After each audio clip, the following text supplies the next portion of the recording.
میں سمجھتا ہوں جہاں تک کنوکشن ہے ٹیورائزنگ آف کورٹ.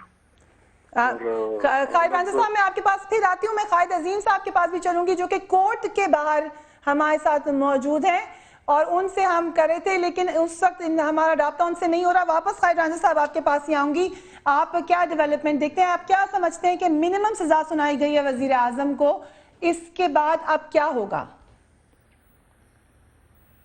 یہ آپ سوال مجھ سے پوچھ رہی ہیں؟ جی آپ سے پوچھوں قائد رانجھا صاحب. ہاں میں سمجھتا ہوں یہ اس کے بعد ممکن ہے کہ وزیر اعظم صاحب اس کی اپیل دائر کریں.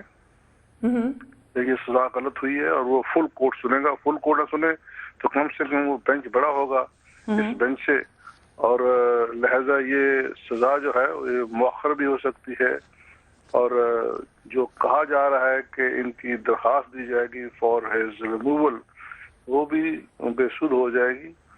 لیکن ایز اٹ از وزیر اعظم کے خلاف جو چارج تھا اس میں تصدیق کی عدالت نہیں تھی. جب تک عدالت تصدیق نہ ہو اس وقت تک آپ یہ نہیں کہہ سکتے کہ جی ڈسکوالیفیکیشن ہو گئی ہے. عارف نظامی صاحب سینئر اینالسٹ ہمارے ساتھ موجود ہیں لاہور سے. السلام علیکم نظامی صاحب, آپ کیسے دیکھتے ہیں آج کے فیصلے کو؟ السلام علیکم جی. یہ جو برخاست عدالت جو فیصلہ آیا ہے یہ سزا تو منیمم ہے, لیکن اصل سزا جو ہے وہ تو عدالت کی طرف سے تفصیلی فیصلہ آنے پہ ہی پتہ لگا. لیکن اصل سزا جو ہے وہ جو باقی پروسیڈنگز ہیں جس کا رانجھا صاحب نے بھی ذکر کیا وہ وہی ہیں کہ ڈسکوالیفیکیشن یا لیگل جو معاملات ہیں ان میں الجھانا تو, اور الٹیمیٹلی ان کو اپنے عہدے سے بھی ہاتھ دھونے پر مجبور کرنا ہے. لیکن جیسے لگ رہا ہے یہ پروسیس بھی بڑا لمبا ہوگا. اگر وزیر اعظم اپیل پہ جاتے ہیں, پھر اگر اسپیکر کے پاس جاتا ہے ڈسکوالیفیکیشن کا, وہ بھی ان کی اپنی اسپیکر ہیں, وہ بیٹھی رہے ہیں اس پہ کافی دیر, پھر وہ الیکشن کمشنر کو بھیجیں, پھر اور عدالتی معاملات جو ہیں وہ جائیں, پھر ڈسکوالیفیکیشن کی ایک بحث شروع ہو. ابھی تو تفصیلی فیصلہ آنے میں بھی دیر ہے. تو وزیر اعظم جو ہیں وہ تو وزیر اعظم رہیں گے آئندہ چند ماہ تک, اور بجٹ بھی پیش کریں گے.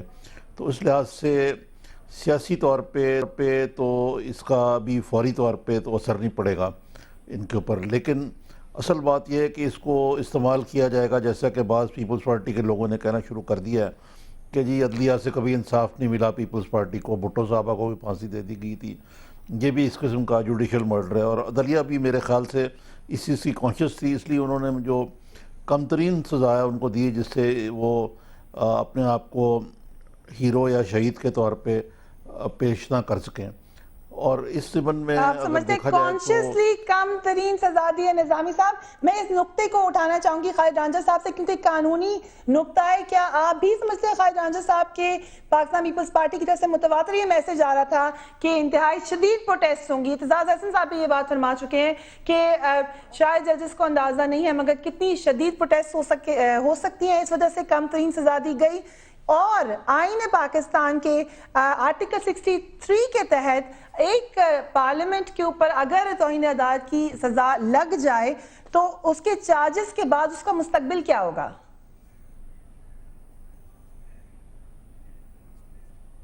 یہ میرے سوال کر رہی ہیں آپ؟ اصل ایشو جو تھا کورٹ کے پاس enforcement of its judgment. Supreme court نے بارہا ہر فرد کو لکھا تو اس پہ عمل درآمد نہ ہوا. بالآخر انہوں نے کہا کہ ہمارے پاس راستہ کوئی نہیں ہے, ہم وزیر اعظم کو بلا لیتے ہیں. ایز سچ وزیر اعظم کو ڈائریکٹ حکم تو کوئی نہیں تھا نا, وہ تو فیڈرل گورنمنٹ حکم تھا. لیسن اس میں supreme court has proven a point کہ جب تک ہمارا حکم ہے اس کو ماننا پڑے گا. اور وزیر اعظم جو تھے ان کی ایک سیاسی سوچ تھی, وہ اپنے سیاسی موقف ڈٹے ہوئے تھے, وہ کہ ہاں جی سزا جھیل لوں گا, میں پارٹی کو بٹرے نہیں کروں گا. It was the case of political verdict against judicial verdict.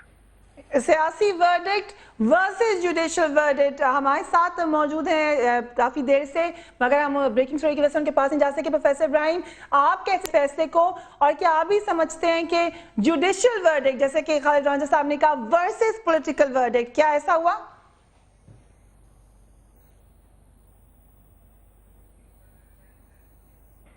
یہ ہے کہ اس کے آفٹر ایفیکٹس کیا ہوں گے, اس کے مابعد اثرات, اور مابعد اثرات بہت اہم ہیں. اس لحاظ سے کہ وزیر اعظم اب وزیر اعظم رہتے ہیں یا ڈسکوالیفائی ہوتے ہیں، اور حکومت کا رویہ کیا ہوتا ہے۔ ایک قانونی صورتحال ہے، ایک سیاسی ہے اور ایک اخلاقی ہے۔ پیپلز پارٹی کا اگر یہ دعویٰ ہے کہ وہ عوام میں بڑی مقبول ہے، تو میرا خیال یہ ہے کہ اس کو فیصلہ کرنا چاہیے کہ اس عدالت سے نکلنے کے بعد وہ عوام کی عدالت میں جائیں، اور انتخابات ہوں اور عوام کی عدالت سے اس وقت ان کو جو مینڈیٹ ملا ہے، جی بالکل عوام کی عدالت اہم ہے، اور عوام کی عدالت سے اس وقت جو مینڈیٹ ان کو ملا ہے، اس سے بڑھ کر مینڈیٹ لے کے وہ آئیں، اور اس کے بعد پھر ان کے ہاتھ مضبوط ہوں گے۔ لیکن اس وقت ان کی اخلاقی حیثیت بہت زیادہ متاثر ہے۔ وزیر اعظم جو ہیں اب وہ صرف ملزم نہیں رہے، بلکہ وہ ثابت شدہ مجرم ہو گئے ہیں، اور اس میں بھی کیس اصل میں عوام کا ہے، یعنی عدالت عظمیٰ کی طرف سے قومی امانات جو بیرون ملک پڑے ہوئے ہیں اس کو لانے کی کوشش ہو رہی ہے، اور اس راستے میں حکومت اور وزیر اعظم ایک رکاوٹ ہے۔ اس بنیاد پہ یہ سزا سنائی گئی ہے۔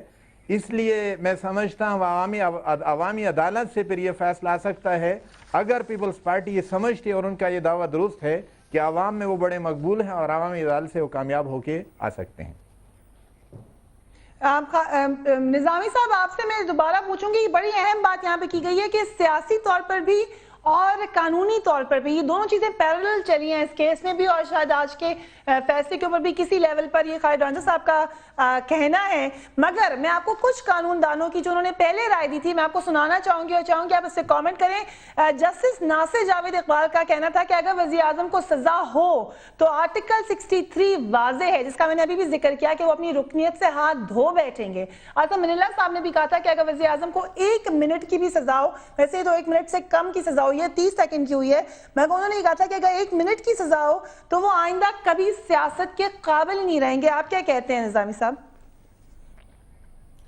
یقیناً یہ جو بات ہے یہ درست ہے کہ قانونی طور پہ اور آئینی طور پہ، اب دیکھیے جو مثلاً اٹارنی جنرل آئے ہیں نئے قادر صاحب جو ہیں، ان کا بھی عجیب قسم کا استدلال تھا کہ بطور پروسیکیوٹر انہوں نے کہا جی یہ تو کوئی کنٹیمپٹ بنتی نہیں اور کنٹیمپٹ کا لاء ہی نہیں ہے۔ اب یہ فیصلہ تو عدالت نے کرنا ہے کہ کنٹیمپٹ کا لاء کیا ہے، اور یہ تفصیلی فیصلے پہ ڈیپینڈ کرے گا۔ لیکن عدالت کو بھی معروضی حالات کو دیکھنا چاہیے کہ یہ ایسے مرحلے پہ سزا سنائی جا رہی جب الیکشن ہونے کے لیے زیادہ دیر نہیں رہ گئی، یعنی یہ مہینوں کا کھیل ہے، سال کا نہیں ہے۔ اس ضمن میں پیپلز پارٹی کو سوائے مارٹر بنانے کے اور اس سے کوئی شاید فائدہ نہ ہو، اور پیپلز پارٹی کیونکہ اپنی پرفارمنس پہ یہ حکومت جو ہے، اگر گیلانی صاحب دیکھیں کہ ان کی حکومت کی جو کارکردگی ہے وہ کوئی قابل رشک نہیں ہے، یعنی اکنامک فرنٹ پہ، گورننس فرنٹ پہ، ٹرانسپیرنسی فرنٹ پہ، اور گیلانی صاحب کو نہ صرف اس کیس کا سامنا ہے، ان کے بیٹے کو بھی ANF نے طلب کیا ہے، ان کے اوپر بھی وہ ڈرگز والا کیس ہے، اور کئی قسم کے کیسز کھل سکتے ہیں۔ تو اس وقت لیکن نظامی صاحب اگر ہم اس کو براڈر پرسپیکٹیو میں ابھی اگر ہم ایک نقطے پہ میں چاہوں گی آپ روشنی ڈالیں، چاہے 30 سیکنڈ کی سزا ہو، جو کہ میں آپ کو ابھی یہ قانون دانوں کی بھی میں پوائنٹس پڑھ کے اس کی روشنی میں کہی تھی، اس پہ میں آپ سے آ کے ہیڈ لائنز کا وقت ہو رہا ہے، اس کے بعد میں چاہوں گی کہ ہم اس پہ تفصیلاً بات کریں۔ کراچی اسٹوڈیو چلتے ہیں جہاں پر اس وقت کی اہم آپ ہیڈ لائن سن لیجیے، اس کے بعد مزید بات ہوگی۔ Let's go to Karachi studio.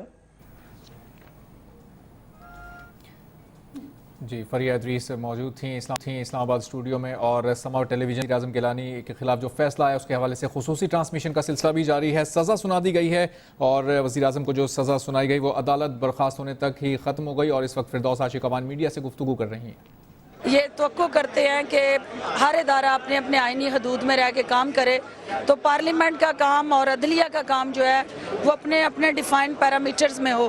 اس عدالت فیصلے کے بعد یہ دیکھنا ہوگا، ابھی کیبنٹ میٹنگ ہے ہماری، اس میں کیبنٹ بیٹھتی ہے، یہ لیگل ٹیم ساتھ بیٹھے گی، وہ ہمیں بریف کرے گی کہ اس کے لیگل اور پولیٹیکل امپیکٹس اور امپلیکیشنز کیا ہیں، اس کے بعد اپنے اتحادیوں سے مل کے ہم لائحہ عمل طے کریں گے۔ لیکن یہ بات میں آپ کو ایشور کروں کہ اگر کہیں کانسٹیٹیوشن کی وائلیشن ہوئی ہے اور پاکستان پیپلز پارٹی اور اس کی قیادت جو ہے وہ آئین کی محافظ ہے، وزیر اعظم ایک پارلیمنٹیرین ہوتے ہوئے آئین کے محافظ بھی ہیں، تو آئین کا محافظ جو ہے وہ آئین کیسے توڑ سکتا ہے، یہ ایک علیحدہ بحث ہے۔ اور اس حوالے سے ان کی جو کنوکشن ہے وہ کس طرح سے کانسٹیٹیوشنل پیرامیٹر میں فال کرتی ہے۔